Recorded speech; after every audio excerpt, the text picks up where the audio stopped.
ભાવનગરના સિહોર તાલુકામાં વિસ્તરણ અધિકારી પર લાંચનો આરોપ। દશરથસિંહ ચૌહાણ નામના વિસ્તરણ અધિકારી ઉપર લાંચનો આરોપ લાગ્યો છે। દશરથસિંહ ચૌહાણ પર 2 લાખ રૂપિયાની લાંચનો આરોપ લાગ્યો। ક્લસ્ટર કોઓર્ડિનેટરની નોકરીમાં ફરી પાછા લેવા માટે લાંચ માંગી હતી। બાકી પગાર આપવા અને પોલીસ ફરિયાદ નહીં કરવા માટે લાંચ માંગી હતી।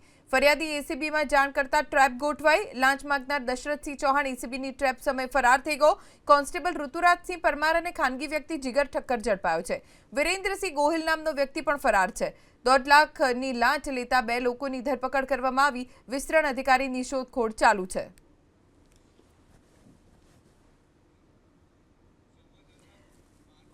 વધુ જાણકારી અમારા સંવાદદાતા પાર્થ મજેઠિયા પાસેથી પ્રાપ્ત કરીશું। પાર્થ, ફરાર વિસ્તરણ અધિકારીની શોધખોળ માટે પોલીસ શું પગલાં ભરી રહી છે અને આખો મામલો શું છે?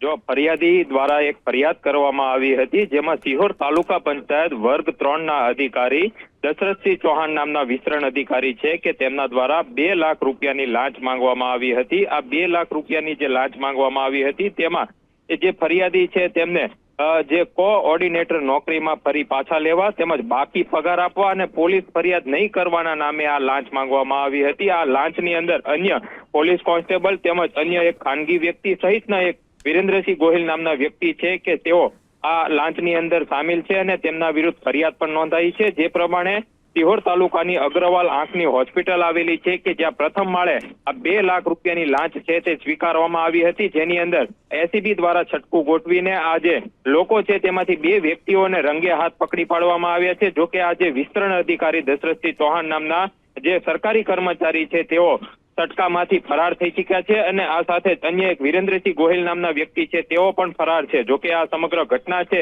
તેમાં જે જાગૃત નાગરિક છે તેમના દ્વારા એસીબીનો સંપર્ક કરવામાં આવ્યો હતો અને ત્યારબાદ આ જે લાંચિયા જે કર્મચારી છે તેમને રંગે હાથ પકડી પાડવામાં આવ્યા છે। હાલ તો તમામના નામ છે તે ખુલી ચૂક્યા છે અને એસીબી દ્વારા પણ આ ગતિની અંદર તપાસ કરવામાં આવી રહી છે કે આ જે ફરાર આરોપી છે તેમજ તેની શોધખોળ સહિતની જે પોલીસને ડિટેલ્સ પણ આપવામાં આવી છે અને આ સમગ્ર ઘટનાને લઈને જે એસીબી દ્વારા છટકું ગોઠવવામાં આવ્યું હતું તે સફળ થયું છે।